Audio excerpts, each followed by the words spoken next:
Welcome and good afternoon, everyone, to this amazing last Saturday of the month of May, almost June, in this amazing 2020. Today, we will be sharing with you an amazing moment with Alba Morales, and she'll be speaking about On the Way to the Light, an amazing book by the Spirit Emmanuel through the hands of the medium Chico Xavier. Before I pass the word to Alba to give us this amazing highlight on this book, I would like to share with you a message of the book Happy Life, as well as pray so we can start this afternoon into the evening with the right foot. And Joana de Angelis says, have compassion for the weak. Give them a friendly hand in any situation. In addition to their organic fragility, they are fearful and dependent, deficient in energy. Help them with the friendly smile of a companionship, with a promise of tactic support through a gesture that gives them serenity. Put yourself in their place and do for them what you would want done for you in their situation. With this, we would like to invite everyone to pray together with us, elevating our thoughts, our feelings to our dear Creator, asking that we are guided in this amazing moment, in this transition time that we are going through, asking for the blessings for those that will be watching us, those who will be watching us in the future, so that we are all guided to be better beings than we were yesterday, and tomorrow to be better than we are today. In this moment of joy, encouragement, we also ask that you guide each one of us in our homes, that the words that will be said here tonight can help us in this amazing moment that we're going through, and all of us can receive the enlightenment that we deserve. Dear God, we're thankful for this moment, and we hope that we can be of an enlightenment to all of us. And may tonight, our dear friend Alba Morales can conduct us in this amazing talk. And so be it. So as we were saying before, we are here tonight with Alba Morales, and she'll be giving us amazing highlights of the book On the Way to the Light. And we ask that each one of us do the best that we can to put aside any distraction, any thing that may overcome or go, or push aside our attention to this amazing talk. Remember, we're home. We're bringing what we do at the Spiritist Center. So the calmness that we have at the Spiritist Center, the hard work that we put forth at the Spiritist Center to be at a higher level, we're asking that you please bring this to your home and truly exercise these moments in your home as well, when you are by yourself as well with your family. So with no further ado, I'll pass the word to Alba, please. Thank you, Leito. Thank you, Daniel. I'm sorry, you're on mute. I'm on mute.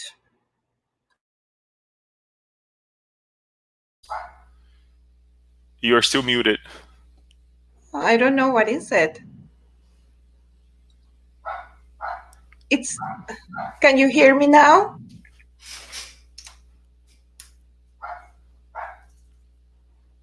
Leo, can you hear me now?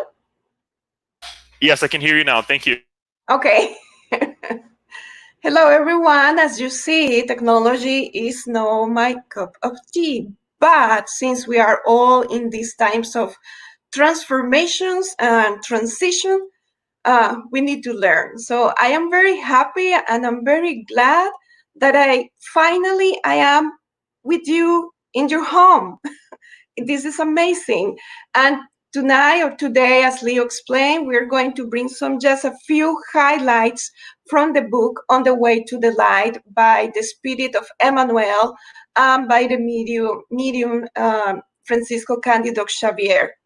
And the highlights, we decide to bring specific excerpts from the book that is going to narrate the intervention of Jesus directly, let us put it that way, in our human history on planet Earth.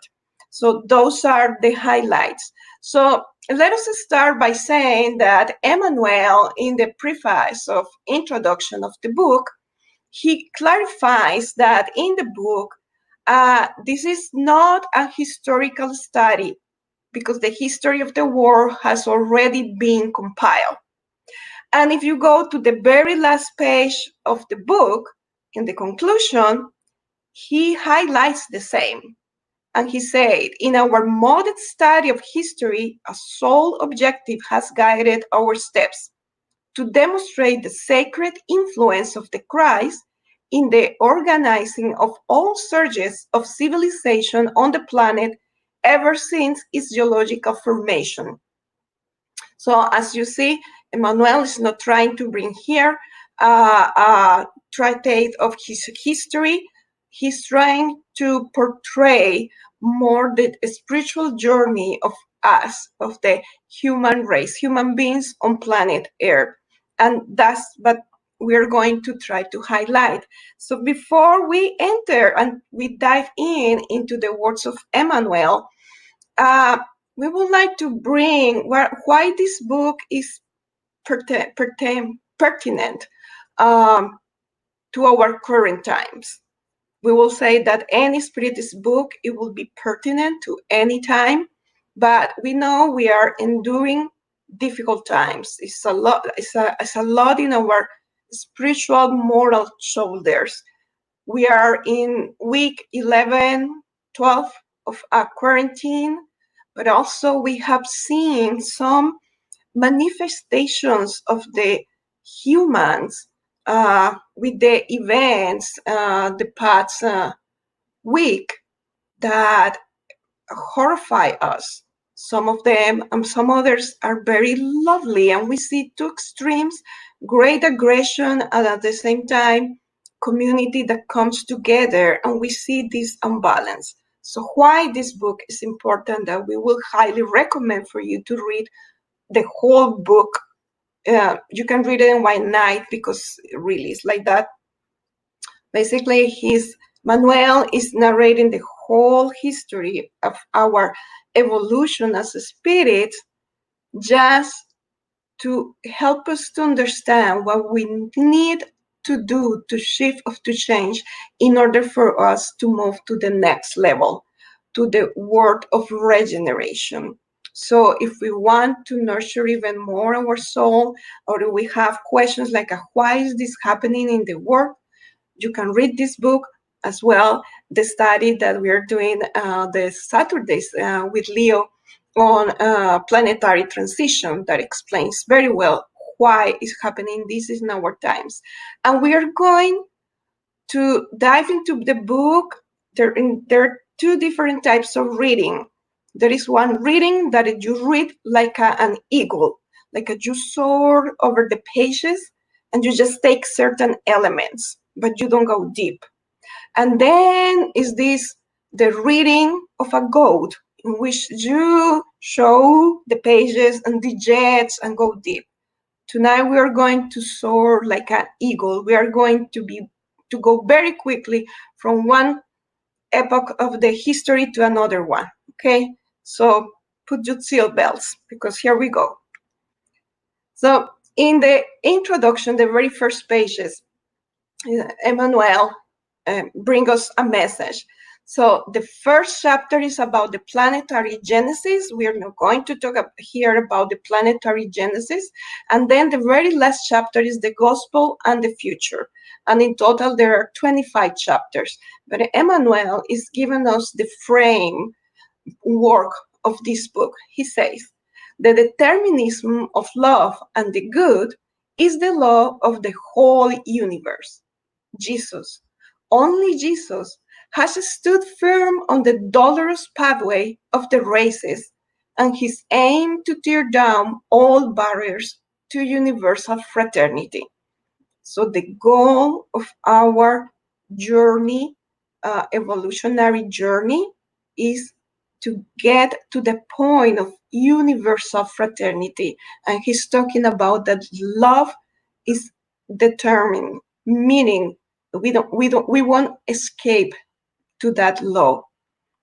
We are called to love.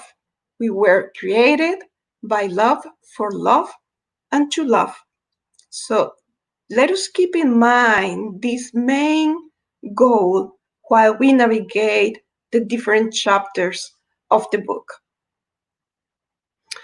The very first chapters, from chapter 3 to 8, more or less, Emmanuel is talking about the Adamic races. He's basically telling us that in order for humans to receive a boost in their moral and intellectual abilities, it was necessary to import or to bring spirits from another constellation. Most of us, we are familiar with the story of Capella. Capella was a constellation at that time, so many thousands of years ago. They were moving, they were like very similar of our conditions on planet Earth, moving from one phase to the other. They were on transition, but then there were some rebellious, yet very intellectual and with a lot of scientific, technological knowledge spirits, that they were very involved in that part, but the moral part were still in need of development. All these spirits were taken and they were given a new opportunity. And the opportunity was here on planet Earth. So they are coming on spaceships that the naked eye can see. They're bringing them to planet Earth, and they have different characteristics because it's a planet, and they have different races and different cultures and different ways to see the life. But they are here on the surface of planet Earth. And before they start the reincarnatory journey, which happens like a tapestry, you see, like a tapestry, there are different threads that they need to go entangle one another. So the reincarnation of these spirits, it wasn't all at once. It happened in transition, in different phases. But before they reincarnate, Jesus congregate all of them and start speaking to them, encouraging them. And basically, Emmanuel described this like having heard the word of the divine master before settling on the earth.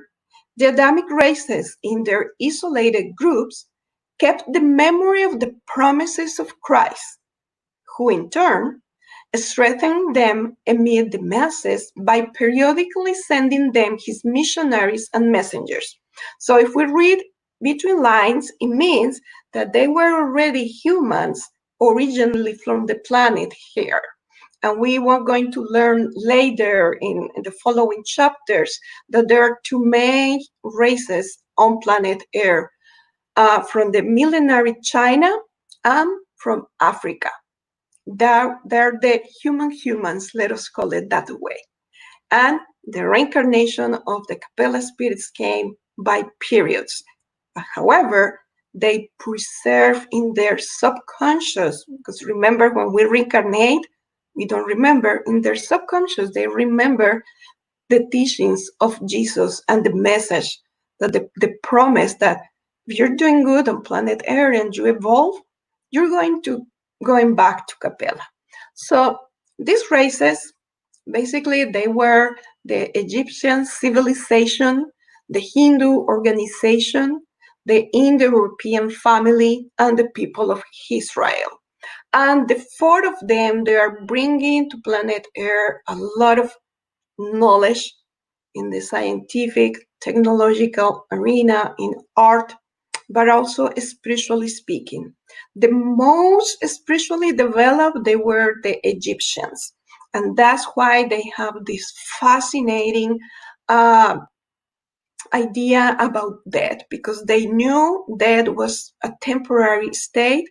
They knew that they was, with death, they have a ticket to go back to Capella. So they bring all their knowledge here to planet Earth, and little by little they also discarnate. Most of them, they were successful. However, there is still some of them from the four Adamic races, people that is still here. The Hindu organization, we owe them a very profound and deep spiritual teachings that connects the human soul with God. And these teachings are still there. We also owe them the Sanskrit, which is a language that has an inheritance from Capella. And there are so many texts that we can find in Sanskrit. And also from the Hindu organization, they spread toward the world, creating some other races that is the Indo-European family, and the most popular one is in Greece. And we own them the art and philosophy and so many other things. And we have the people of Israel, whose main contribution to our spiritual history, it was the notion of having only one God. And here we're going to stop and going a little bit back. The Egyptians, they also knew it was only one God. However, since they came and mixed with the humans there, they weren't really ready to grasp the idea of that monotheism. They adore everything, the light, the sun, the wind, so they start creating different gods. So what the Egyptians did, they respect that culture. And they kind of entangle with that culture their beliefs, which is also important. And the Indo-European family, another step back, they were the less spiritually developed, but also they were very prompt to embrace the other human groups on the planet Earth that at the time they were in a very barbaric stage, but they start making friends and having families and settling towns, etc., etc. Finally, we have millenary China, who was already here when the Egyptians came, and we know all about Confucius and Lao Tse, etc., etc. All of them, although they succeed by giving us inheritance in the intellectual part, somehow all of them, they failed because humans at the time, they weren't ready for this, and all of them, they preserve this knowledge only for a group of people, for priests or for the initiates. So they kept these teachings like in secret, and later through the centuries that we get to know their teachings, but they weren't a popular teachings. So we're going to move forward, and we're going to jump here, historically speaking. We're going to see two cultures. We're going to see Greece and Rome, their contributions and their limitations or their failures, right? So we're going to see Greece and the mission of Socrates. We want to be very faithful to the text. Emmanuel, his writing, his style in this particular book is in prose, but it's also is very poetic. So we want to preserve that sense. So bear with us. We're going to read a lot of texts, but I promise you it's good. So, what happened with Greece? Jesus' teachings, which represented a sure guideline for humankind's spiritual growth, had to be preceded by widespread experiments in the social arena. This is why we may observe an agglomeration of countless political, religious, and philosophical schools of the most diverse nuances through the world in the 5 centuries before the advent of the lamp. So we jump here 5 centuries before Jesus came to planet Earth. So basically, what Jesus was doing, his team of high evolved spirits, they were preparing us for him to come and preparing us for his message, for the next step. Therefore, they say experiment because this what happened with the geological formation of the planet. It was by trial and error, like in the laboratory, invisible laboratory, creating the planet as we know it now. Also, in the social development and spiritual development of human race. So that is why we see this richness and diversity, especially in Greece, because they were trying to stimulate the soul and the spirit and to open up. As we are making a bread, we have the dough and we need to work it and work it until it's soft enough to create what we want. This is a very lame example, but it is a way to understand what the high spirituality was doing at the time. And they say that such experiments in the sociological arena were encouraged and closely followed by Jesus' agents, who took the great laws of individual and collective liberty into account, meaning that everything that had happened in history has been also under the light of Jesus, respecting our free will. Because, of course, if we read a history book, whatever, history of America, is usually about wars and about terrible things that happen in the past, right?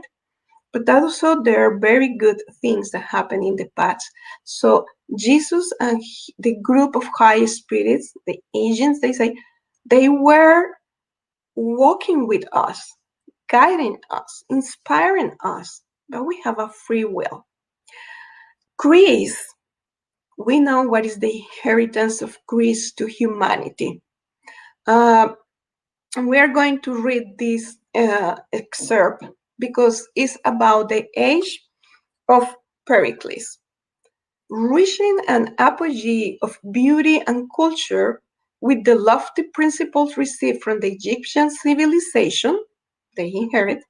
The age of Pericles shed the most superb spiritual light over Earth's horizons. Basically, here is when we see that Greece's inheritance to humanity is in art and philosophy. We owe them that, right? And this is coming from the Egyptians. So let us keep in mind this inheritance, because this needs to go through the curtain of times. Let's see about Socrates.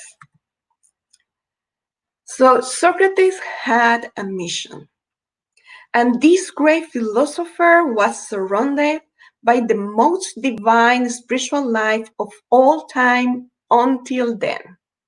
In some respects, his life was much like that of Christ himself.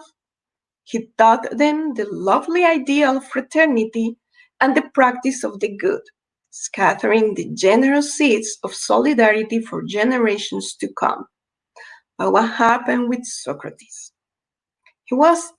His mission in the public square was bringing this new ideology, the ideology of fraternity and solidarity, in a time in which slavery was at the day, right? Was common. Nobody questioned about that. He questioned it about human rights since then.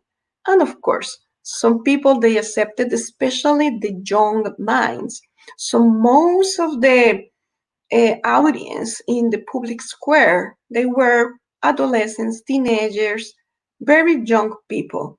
Let us remember that in the past, young people is not the young people nowadays, because people was considered an old woman or man at 35. That's very old at that time. So when we talk young people, teenagers, it was 12, 13.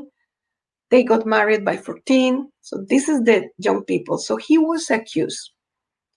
He was accused of corrupting the youth. And he is put into jail. And he know his mission. He's been in connection with the high spirits, knowing what is awaiting for him.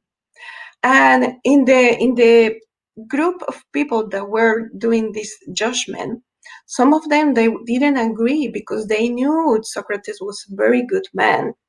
However, they were there agreeing with everybody else. What they did, they secretly opened the door of the jail. They unlocked for Socrates to escape. And Socrates, he didn't. He didn't open the door and he didn't escape because he knew he needed to go through that trial and through actually death. So when the sentence is given, his wife, which has a complicated name, uh, his wife ran to jail and in desperation and tears say, Socrates, they condemned you. You're going to die. And she was crying and he was like, so why are you concerned? He said, like, you are going to die. And Socrates say, well, I'm not the only one because my executioners, they're also going to die eventually. And she said, but this is not just, this is unjust. And Socrates replied to her, do you want for my condemnation to be just? So this was the level of Socrates, who's passed away by drinking the hemlock, which is a plant with a deadly poisonous substance inside. His disciples, bear with me, I have my reading cards here.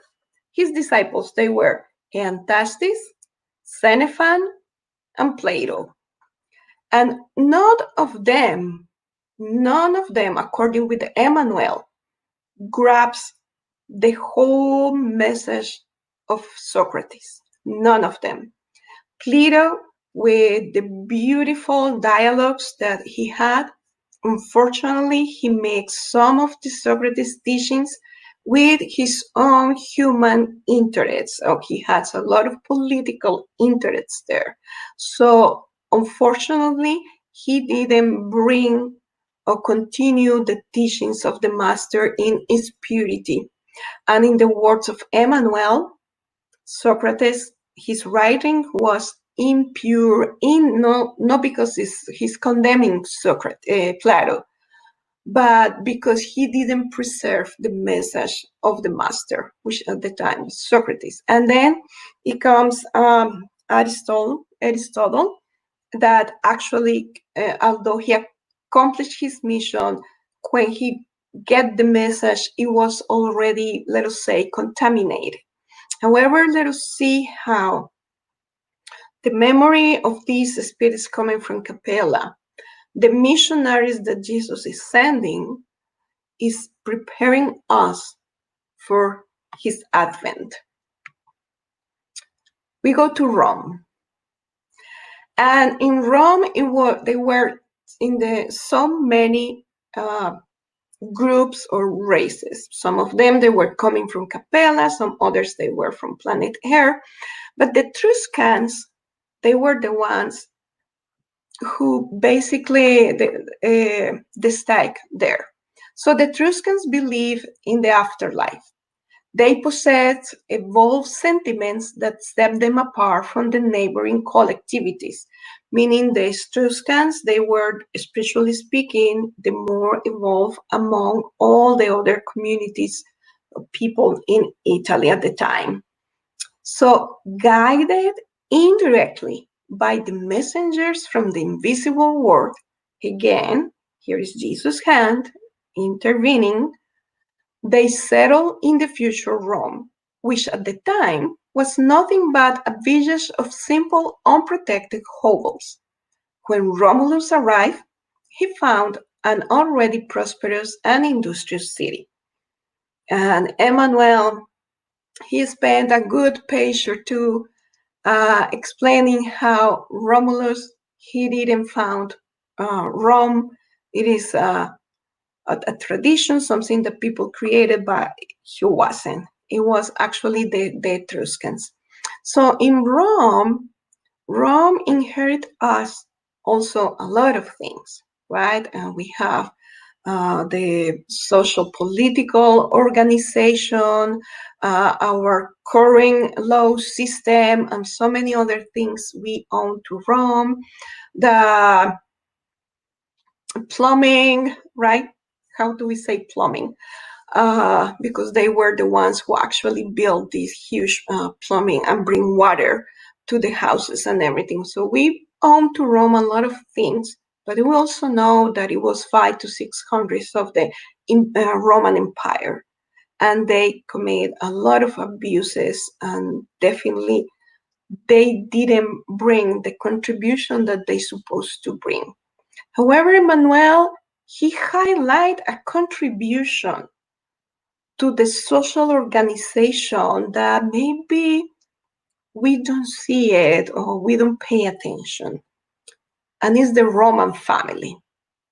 And let us remember that Emmanuel, he lived at that time as a senator, as the Publius Lentulus senator. So he was there. He knew by himself firsthand how was it.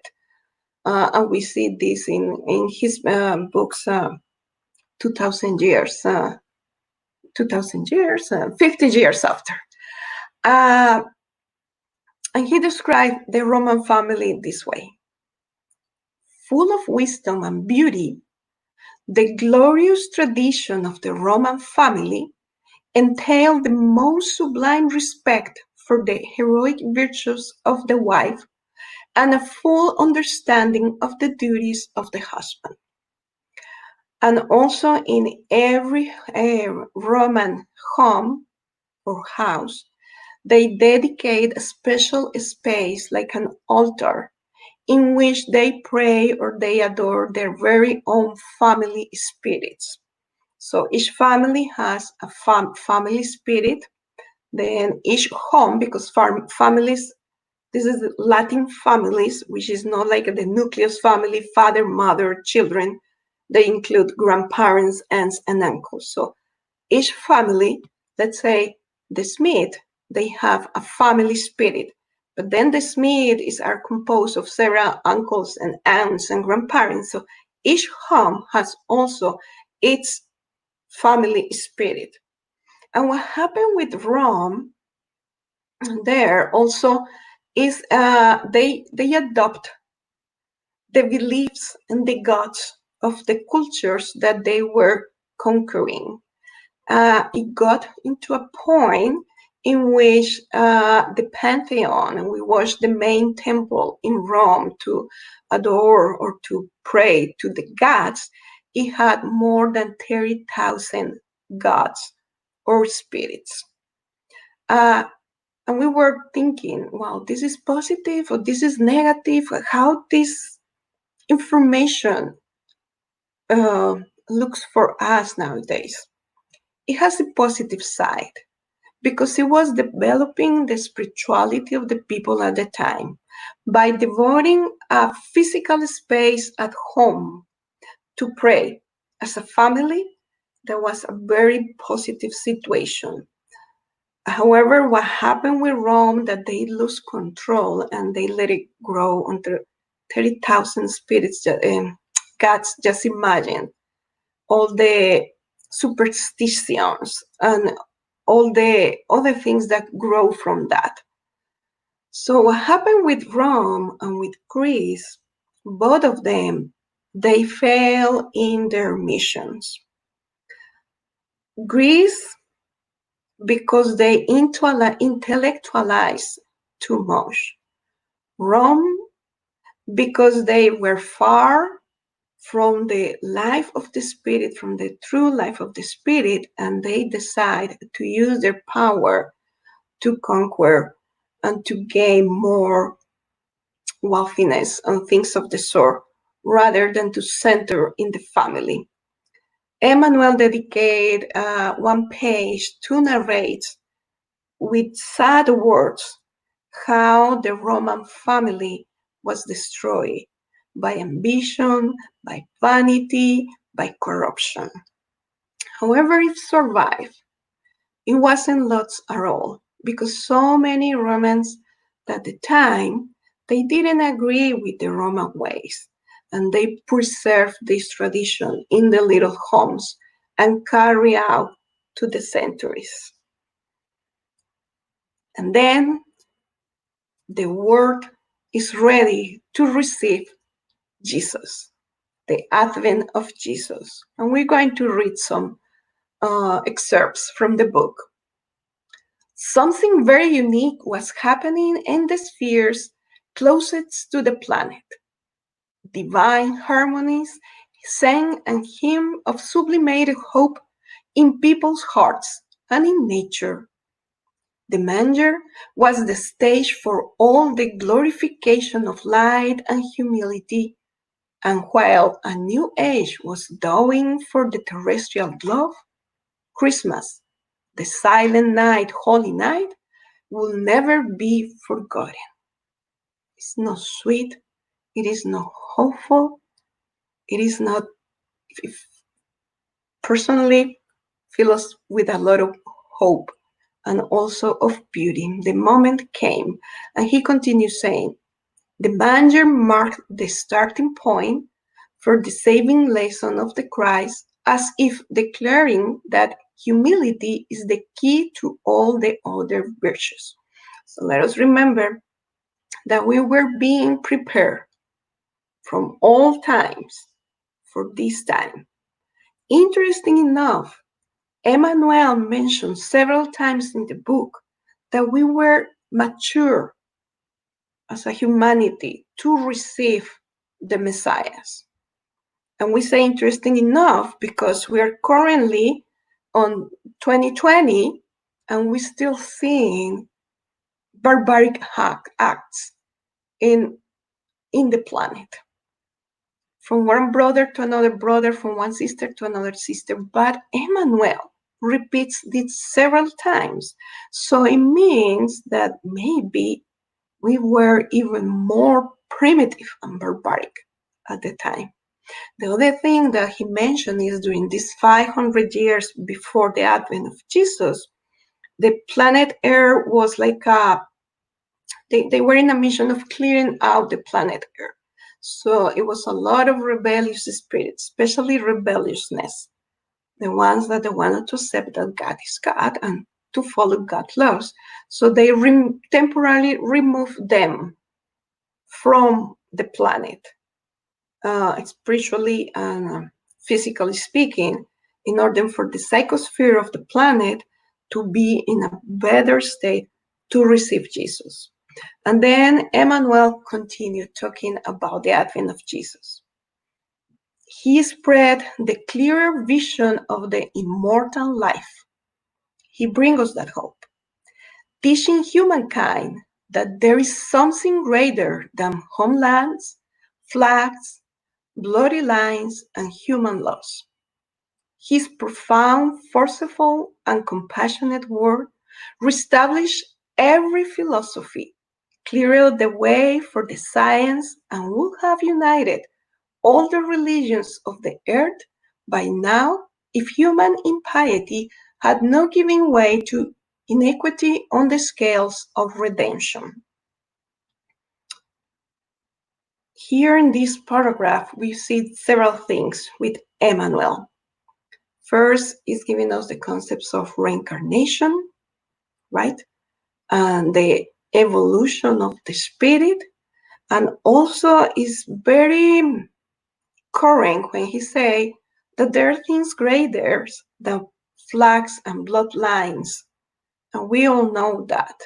This is a superficial thing that is part of a culture, but we are more and beyond that. Remember, our goal as a humanity is to achieve universal fraternity. So if we cannot surpass borders or frontiers here on planet Earth, how are we going to surpass the frontiers in space? Like we are the Earthlings, and not going to talk with the spirits in Mars, just to give a silly example. So we need to overcome all these atavic ideas. And also, Emmanuel says here, that the message of love of Jesus is going to boost philosophy, science, and religions, meaning the triangle that we have in Spiritism, right? Our foundation is a philosophy, is a science, and is a religion talking about the moral evolvement of the spirit. So his teachings will bring us progress. And that's what was in the mind, in the subconscious of the very first spirits who came from Capilla. And still we are working on it because, and this is a question that we had across the book, and we were sharing the other day in our Thursday book study, is why? Why after so many missionaries? Why after Jesus himself? Why we are still in our barbaric atavic ways? Why? This is the million question, according with Daniel, which it is a question for all of us to answer, and each one of us to meditate about it. Why? And in a personal level, why I'm still here? Not to punish us or to feel guilty, but just to think how I am going to boost my very own spiritual progress. Because if I evolve, I will make the others around me evolve. But we're still in Jesus' times, and there are more history here. So let us move. So then there are two beautiful chapters, the rise of Christianity and the growth of Christianity. It narrates all about the first Christians in the catacombs, how the horror or the Roman circus actually helped to have more people curious about Christianity, and more people wanted to know, because the Roman Empire, in this terrible, horrific scenario of the Colosseum, killing human beings, other people was asking, okay, what is this noise about? While they are making fun of them, because it wasn't important. If the message and the people, they weren't important, they don't even bother to bring them and kill them in the Colosseum or the Roman circus, right? One of the interesting facts, because we love history, about the catacombs, the first Christians in Rome, they met in the catacombs. So what happened is the Roman Empire, they decreed, they prohibit, like nowadays, no more than 10 people, they can be together. It was prohibited under no, they can meet for a religious purpose or for a spiritual purpose, not at all. They can have parties, they can have political meetings, they can have business meetings, but not any religious meeting. And it wasn't more than 10. It's really that it was banished. No religious meetings. So what they didn't prohibit, it was for people to gather together for funerals. So of course, when people discarnate, they were taking the bodies, they were taken to the catacombs. And they were put in there on the walls, and people gathered together and pray and under whatever faith they had. So Christians, they took this for their advantage, so they decide to have funerals in the catacombs. That's why they go underground of Rome and having these meetings. Emmanuel, he said, I'm not going, as an author, he said, I'm not going to add history about Jesus' message in the book. And he continues, he said, due to their sublime postulates of fraternity, the teachings of Christ were a shelter for all the desperate and downcast. Because Rome already, the Roman Empire was the one who created the division between people according with the financial income and made this division between wealthy people and poor people, etc. We jump until the medieval times because Christianity flourished for about 300 years after Jesus. It was accomplishing its mission, and then planet Earth start the dark era. That is the medieval time. It was about from 476 to 1453 after Christ.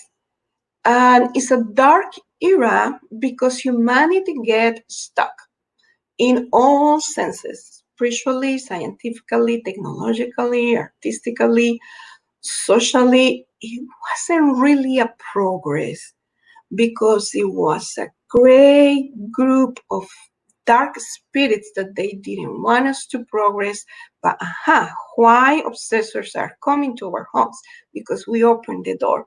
So as a humanity, we opened the door because we were ambitious and selfish and pride and with vanity. Military power was the main goal of the governors and the people of the time, as well as accumulate any wealth. People, human beings, they were important.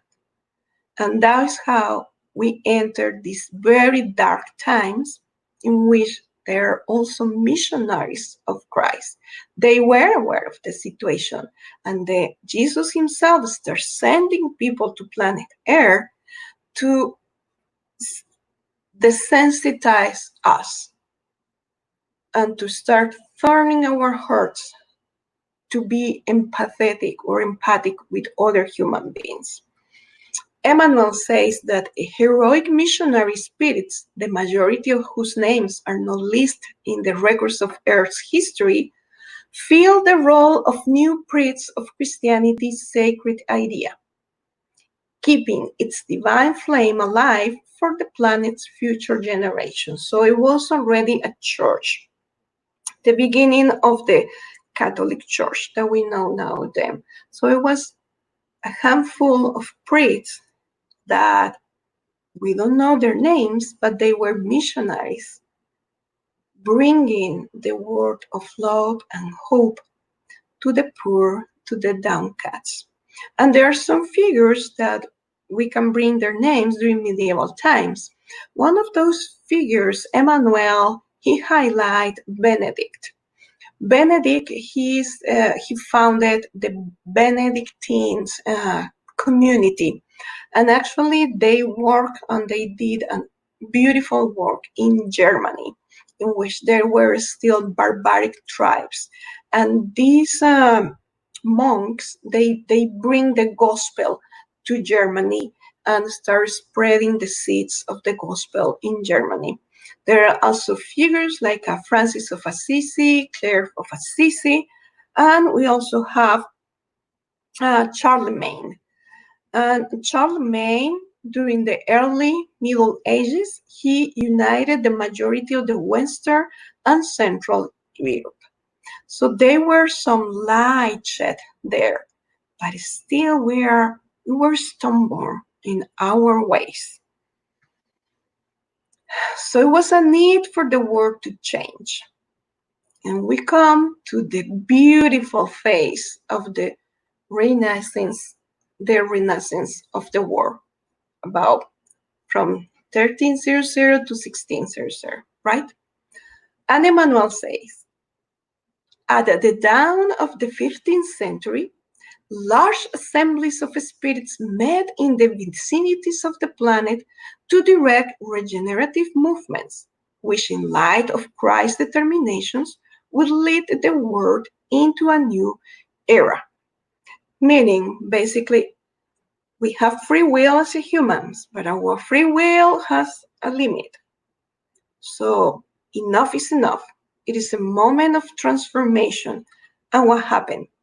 This entire regenerative effort took place under his merciful and compassionate gaze as he poured out his light on all hearts. Devoted messengers reincarnate on the earth to carry out loving and redemptive missions. And we see just only two examples here, Michelangelo, Leonardo da Vinci, and we have in the arts, in philosophy, in mathematics, in all science, like a flourishing of the human soul. An interesting fact here, many of the spirits that were living during the Renaissance era, they were the ones who were living in Greece, in Athens, and they bring these books also to arts and philosophy. And a quick historical fact here. In Greece, we have the Athens, and we have also, now we forget the name of the other time, of the other group of people that they were only concerned with war. It will come, and we will tell you what happened with the other half of Greece. So we have those spirits here plus new ones, right? And we jump them from the flourishing of science and arts to the French Revolution. French Revolution from May 5th, 1789 to November 9th, 1799. And there are two main figures here. The first one was Napoleon Bonaparte. He was a missionary. He had the mission of reunite Europe in one social political organization.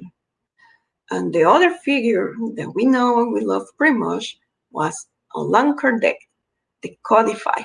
So let's see what Emmanuel says to us. Before we move to the French Revolution, there is another fact, because here we are narrating or relating the history of a spiritual journey of humans, but we're not talking about any other countries rather than in Europe. Emmanuel mentioned this in the book. It's just only for our purpose of highlighting here certain idea. He mentioned the Americas and the mission of the Americans, and how after the French Revolution, so many spirits, they were tired of living in Europe and trying to bring light to the hearts of the European people. So they were bringing to the Americas to reincarnate in the Americans like a new beginning. Also, Emmanuel mentioned about the Islam, how Muhammad, he was another missionary who's supposed to come and renovate the message of the gospel with all Arabic countries. And he was doing that very well until he found one big obstacle. He became wealthy. And then Muhammad lost his track, and it was a complete failure. And then we know history with all the encounters, the wars between Muslims and Catholics, etc., etc. So they have been great missionaries, but they fail. But Jesus always has a plan A, B, C until Z. Okay, let us see what happened with Napoleon. Bonaparte's act of invading other territories as he evaded the purpose of his mission to reorganize the French people, compelled the spirit world to take strong measures against his despotism and proud vanity. The time was approaching when Jesus will send the Word the Consoler in accordance with his auspicious promises.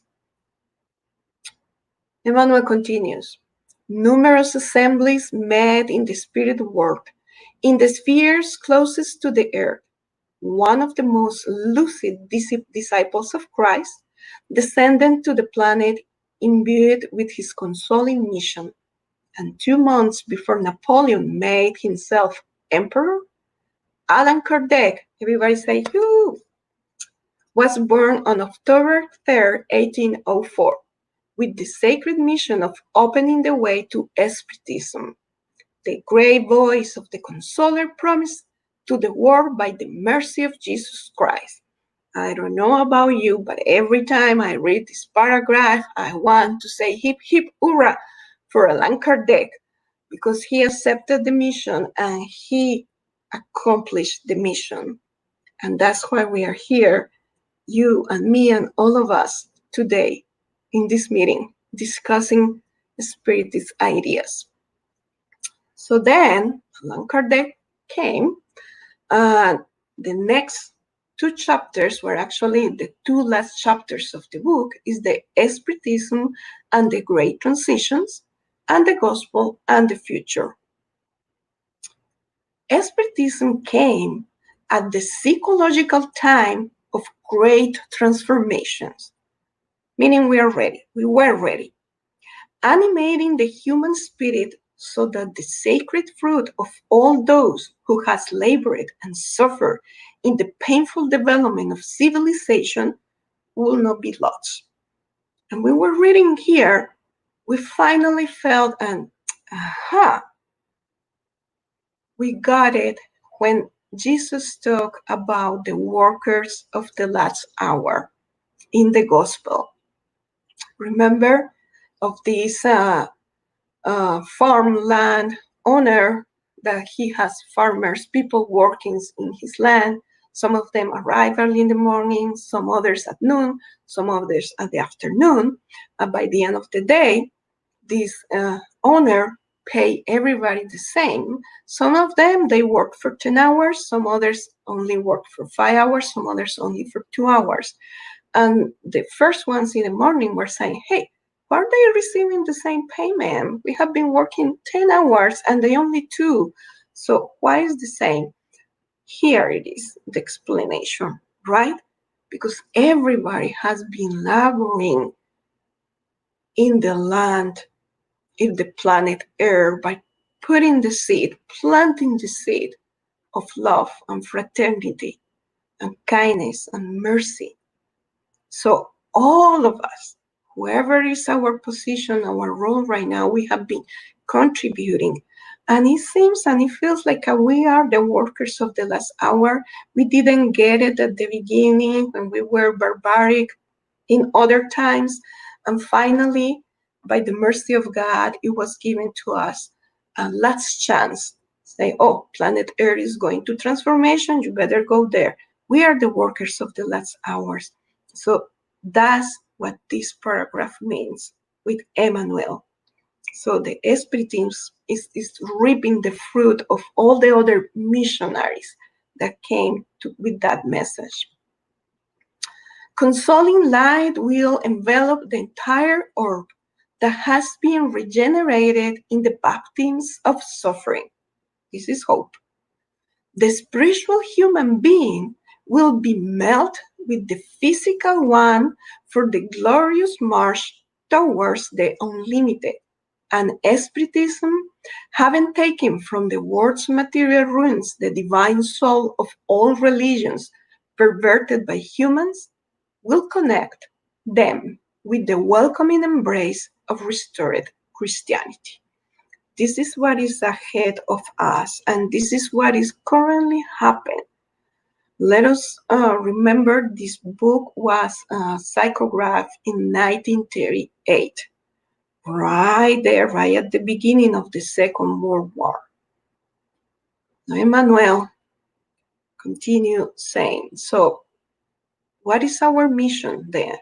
He talks about the 19th century. He compares the advancements, the movements, and the tragedies of the 19th century with that very moment that Capella was going through when they took all the spirits to come here. He makes that comparison. He say we are moving towards a world of regeneration, but he say that as a humanity, we are going to see a period of darkness, right? Before the sun comes. And usually the darkest hours in the morning are the ones that precede the light of the sun. Seems like we are right there. So what is up to us? We are here. We are reincarnated in this gorgeous planet. We have all this history. We are inherit this history. We're the actors of this history. What is our role now? What do we supposed to do now to act and to think? Emmanuel is inviting us. Let us work for Jesus, even if our worship is located in the desert of human consciousness. We all have been called to the grand endeavor, and our most sublime duty is to respond to the call of the chosen one. Let us keep working. Let us keep doing good, planting charity, vibrating in positive vibrations, thinking positive. That's our role. And with this, we brought some highlights from the book On the Way to the Light. We are very grateful that you stick with us all this time.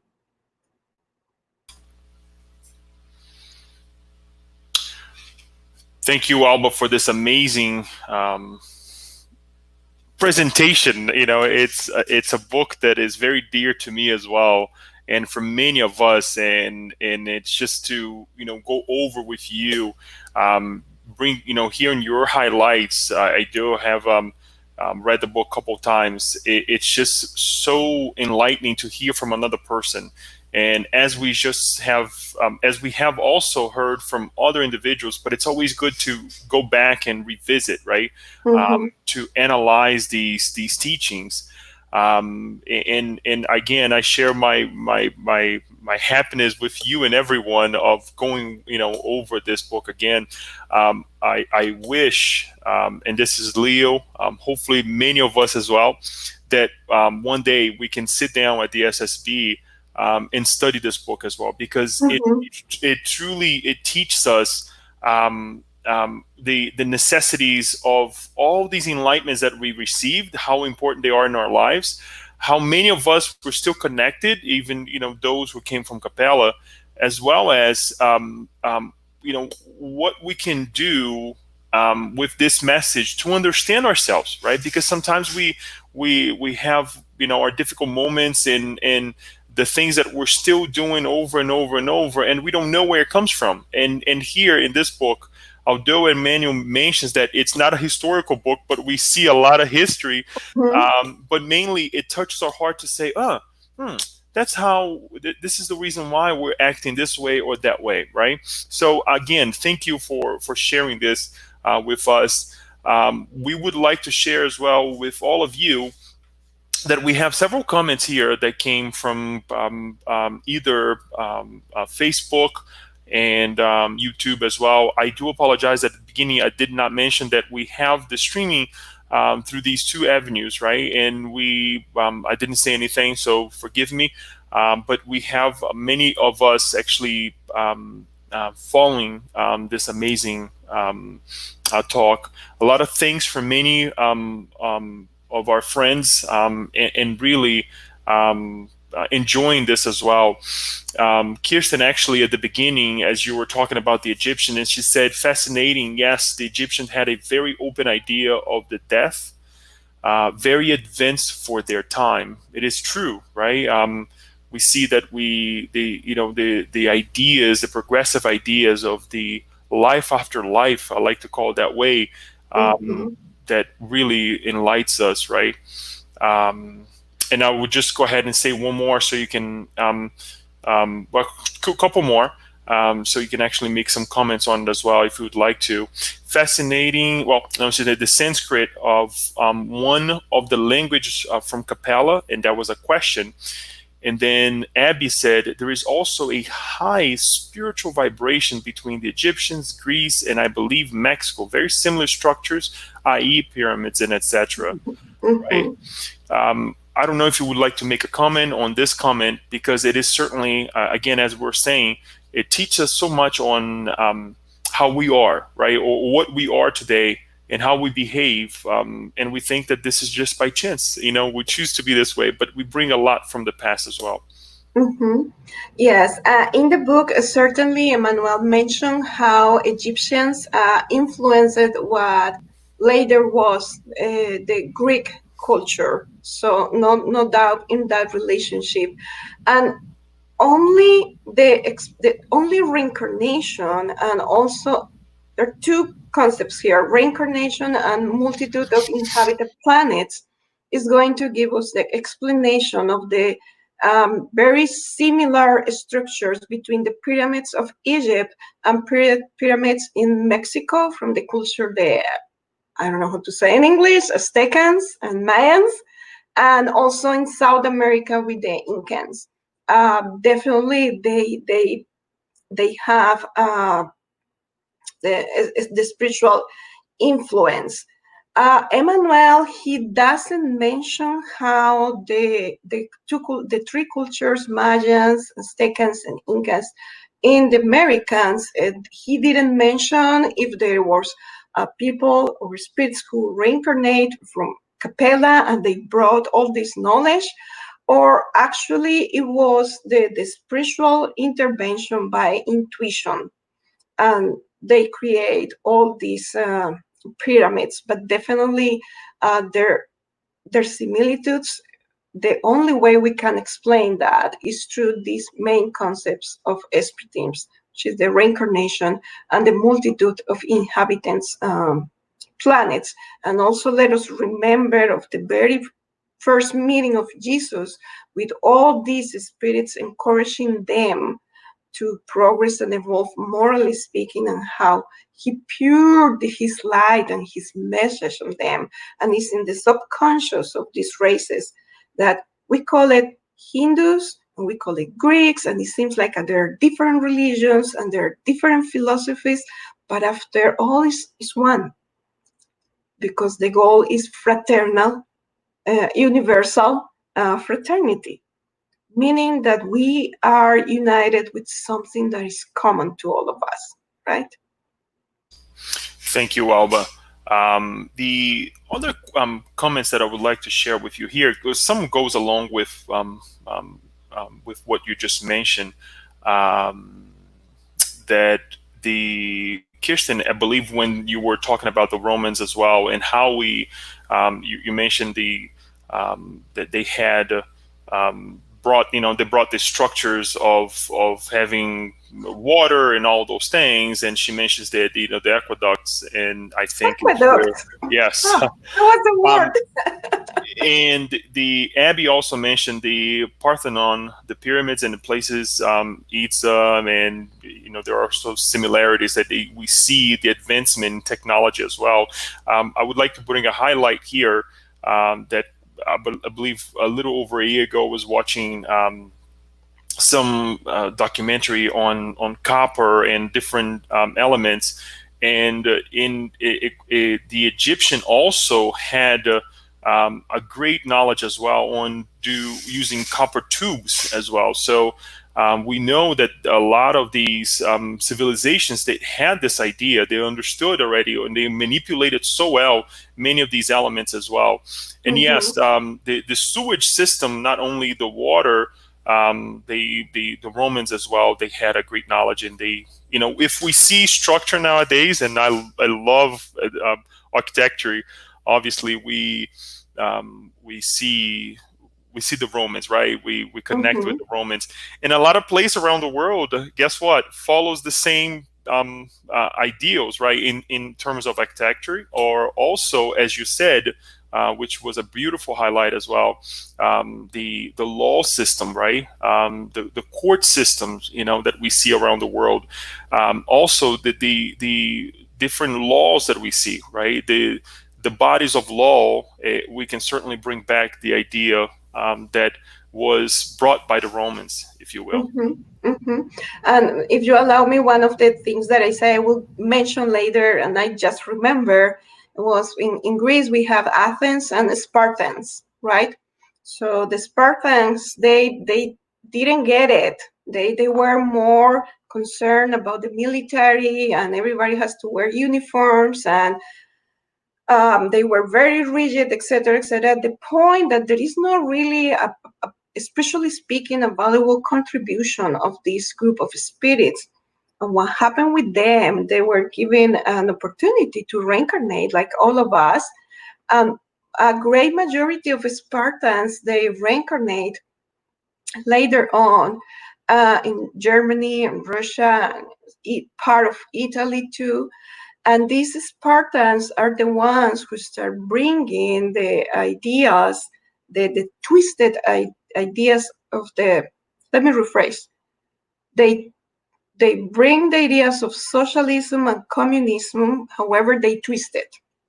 Wrong. It's nothing wrong with the concepts. It's how the way they twist it and the way they want to impose in people. Everybody needs to be the same. Everybody needs to wear uniforms, and there is no religious worship or ideals whatsoever. And that happened actually in the Second World War, and China, we know how it's history. So some of these spirits, they were given the opportunity to reincarnate, and even though they were stuck in their same ideals, and we don't know where are they now, but it's very likely, like all of us, we having these chances of coming back.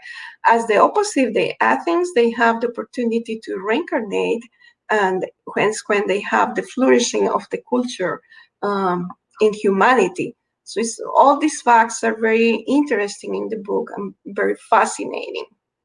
Yeah. I don't know if anybody has a question or a comment. Yes, we have actually. You already kind of mentioned a little bit about this question that I'm gonna. I gave an answer to this question that I'm gonna make. It's gonna be two questions in one, if you can kind of like separate a little bit. But you already said a little bit about it, and it's actually both come from Kirsten. Number one, wow, are we going to see any more higher civilized spirits reincarnate again on the Earth to help boost humanity more? And then the second one, and I can read again later on if you forget. Does it say in the book what happened to the Egyptians? Did they return to Capella? Okay, so I'm going to reply in the opposite order. I'm going with the last one and then with the first one.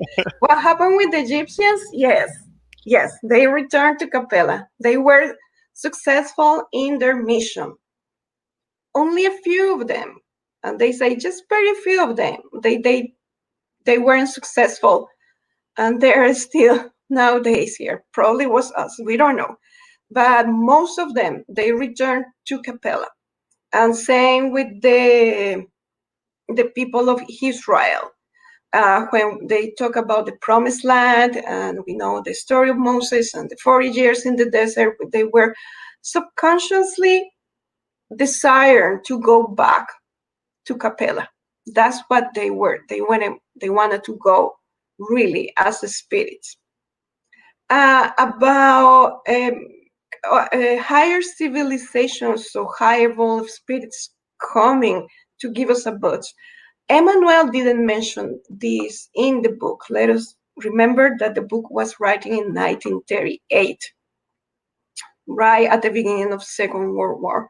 So what we know is like Jesus promised us humans to time to time to send missionaries to boost our spirituality. And we know for other books that this is currently happening. We are having babies and kids and youth that definitely they're coming from another planet or they're more spiritually evolved and they're coming to give us a boost. But Emmanuel, he didn't mention this in the book. He actually finished with what we say, what is ahead on the future and what is our responsibility in create this history together. Perfect. Thank you so much, Alba. There are a couple more messages here. Really inspiring message, Alba, and this is coming from Antonia Carter. Iracema also mentioned thanks. Iracema also mentioned thanks for the beautiful and great talk. And then I have a question slash comment here from our dear friend Yasko, and she says, "Great talk and information, dear Alba. You said that Capella was a similar stage as we are today, i.e., a planet of trials and expiation, in transition to a planet of regeneration. Shall we believe that these groups coming from Capella were already distinct in terms of religiosity, or no religion, philosophy, social culture, prejudice, fundamentalism, tendency to wars like we can identify presently among terrestrial populations? Can you see in the Emmanuel text these traits and how, I believe it was cut here. Sorry. I guess this is basically, let me try to find out if, and how they did play a role in the success of failure of each of the different Capellan groups." Mhm. Okay. Yasko, why you ask these questions? No, just kidding. So I'm going by the book. Emmanuel, he didn't mention any of this. If they already bring this religiosity of no religion or philosophy, or that he didn't mention that. What he mentioned and that they were coming from a planet that at the time was more advanced than planet Earth, that they already have a baggage of knowledge in the scientific, technological, artistic arena, but also they were behind in the moral development.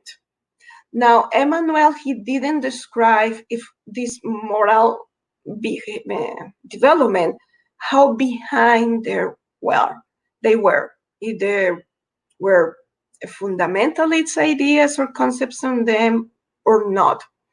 The religiosity part is more in the terms of spirituality, and it is the connection between the human soul and God, or the creator, or the supreme intelligence. That was the religiosity, and that were the teachings the Egyptians and the Hindu civilizations bring to us.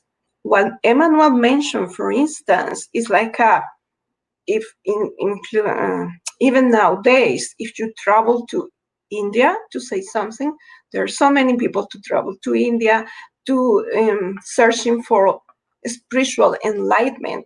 They can find it because those teachings, those millenarian spiritual teachings, are still there and they enlighten. And it's not a religion. The structure is not a religion, but it is a spiritual.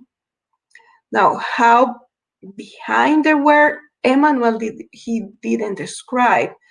What he describes as that these spirits, they suffer a lot because they were coming from a more developed planet, and now it's like let us think about us with with all the technology, the computers, and the light and running water, and let us go camping in the middle of nowhere, in which we need to create our own fire and hunt for our food and try to take care of our basic needs, knowing that they're better instruments and tools for us to live. So through this suffering, they expiate and they purify themselves.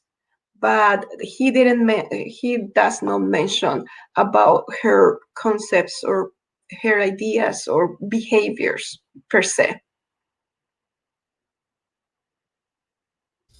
Thank you, Alba. It is a great way for us to see and connect with higher minds and truly bring us to a better state of mind as we develop ourselves in individually as well in collectively.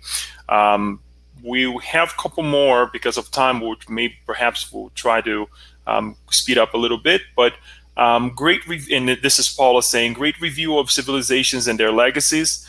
I like to think that Pope Francis, the Dalai Lama, and the Valdo, etc., have been sent as current missionaries of the light and moral reform. Mm-hmm. Might as well be, right? I mean, I don't Yeah. know. Think of Paula. Hi, Mhm. Paula. And Yes. let's see, Victor Benison says hi for everyone as well. And then Kirsten said, wow, Spartans didn't know they reincarnated in Germany and other places. It's a great reminder again that this is an amazing book, right, for us to study and really, really dive into these teachings. Because it explains a lot, right? The behavior and how we connect with this. And one thing that I like to say as well, and forgive me, Alba, if I'm taking your space here, Well, it's okay. but the movies that we see and how the movies influence other minds, and we say, why we connect with this? Perhaps we're reincarnated in certain other areas of the planet, but we still Mm-hmm. connect with those minds, right? With those behaviors. Not necessarily we are directly connected anymore, but we still have some of that inside of us, right? So I don't know if you have any other comments that you would like to say about it. Yeah, no doubt that we have been living in different eras and epochs of history. No doubt that's why we have our tendencies and we connect, as you mentioned, with movies. You know, we love the series Downtown Abbey. Why? Don't tell us. But it's just an attraction. Like, and this is in a personal note. Each one of us, we have our own like magnets, and it's no doubt that even we were connected because we lived in that era, or we reject because also the medieval times. Since I was in high school and start learning and studying about medieval times, and again, sorry for the personal note, is I reject. I don't want to go back there because probably we were there and we suffer a whole lot. So you are right. We connect and we attract also spirits that are connected in that same vibration. And Kirsten said right after, thank you, Kirsten, for this comment, because I didn't read the next one. And it says, we grew up learning about the historic Spartans. They were known for their fighting battles. So that really goes with what we're saying here. And she also had put, I really didn't pay attention to the next No one. love, no love whatsoever for Spartans. Very dry land for the spirit. Really, any sensitive, emotional person, it was killed. And it was humility was seen as a weakness. It's not similar to what we see nowadays. So many other moral virtues in Sparta, it was seen as a weakness of the soul or the mind, and not as a virtue. Mm-hmm. Oh, Leo, you are mute. Yeah, a couple more here. Luisa says, it was a fabulous talk, as Oh, always. And Abby said, yes, very good, informative talk. Thank you. And then the rest of he asked us questions. And then thank you from Dionia Luizio. And then Kirsten also mentions fascinating information, Alba. I would love to hear more about the book, but I guess I should read it. Well, we And all you have can to do read it, it. You can read it in hours, Kirsten. right? And I also feel the same way, Kirsten, and it's a great reminder to all of us that it's so rich of information that if we read one time, it's impossible for us to grasp it, right? Like any Emmanuel's message, I think we have to read it, study, reread it, and certainly Hmm. and share more. One Yeah. final thing that I would like to share with you, Alba, and this goes back to the beginning, not only of your talk, but also the beginning of the Spiritist book. When we read the answer, right, of the question, what is God, right? And it's so hard for us to, it's easy for us to just read it, but it's hard for us to apply in our lives, right? The first cause of all things, right? And Emmanuel comes and reminds us of the determinism of God, right? That you mentioned at the beginning, the determinism of love and the good is the law of the whole universe. Um, Hmm. and I came in contact with this message again this week. This is the second time. The first time, it was actually a reminder of another speaker that I was watching a talk. This is in the book, unfortunately not in English, The Consoler or Consolador in Hmm. Portuguese. That I believe question 134, that Emmanuel reminds us this connection of determinism and free will, right? That no matter, we do have a free will, right? Especially when we grow, spiritually speaking, morally speaking, we'll be able to handle things better. And determinism is a little bit more direct in our first stages of our lives. And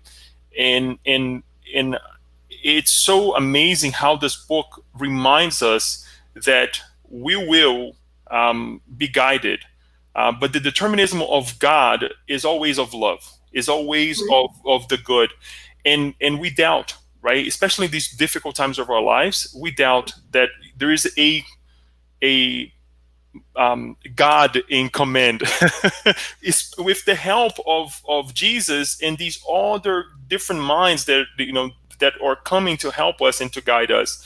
So I would like just to you know open up for you to bring this enlightenment, because sometimes, or most of the time, we're so materialistic that we forget this. We forget that there is this chief in command, guiding us all with love. And sometimes we think that things are being posed in our lives and we're here to suffer, but it's quite the opposite. God is guiding us to be happy, right? Hmm. So this is when I saw you bring in that highlight, I was like, oh my God, this is amazing. So thank you for that. I don't know if you have your final words, and then we can move on to the end of our meeting tonight. I just want to say thank you. Uh, it feels the love here in this learning community. And I just want to encourage everybody to get the book and read, because it's very pleasant reading, and we can read it in one night, really. So thank you again, and let us continue doing uh, our part in these moments of the transition of the planet. That's it. Thank you again, Alba, for your presence here with us today. Thank you, everyone, for following us through the different avenues that we are sharing this amazing talk. It will be sent out. Obviously, it will be available for you to stream it back again. By reading the book, and it's a great thing to go back and also rewatch this talk, because it will remind you of parts that you didn't pay attention to, or it was not clarified. So hopefully this will also be a tool for all of us to reread the book and to go back and say, oh, I forget this point. So it's always good about to have these tools together, and be together as well. We'll hope that everyone is doing well, is recuperating from all of this. Things are kind of going back to normal little by little. I don't think there will be a normal really in our lives anymore with all of this. But we wish that you are well, your family as well. A good reminder for everyone, if you're following us with us, Always like to remind that today is the last meeting of the month, and usually we are at SSB, we celebrate with not only being physically together, but also having our dinner or fundraiser, right? And we ask that you please continue with your contribution, monetary contributions. We're still having to maintain the physical place. Hopefully we'll be back soon, but until then, we still have to do whatever we have to do to maintain the place. You can actually do your contributions through our website. It's actually listed here.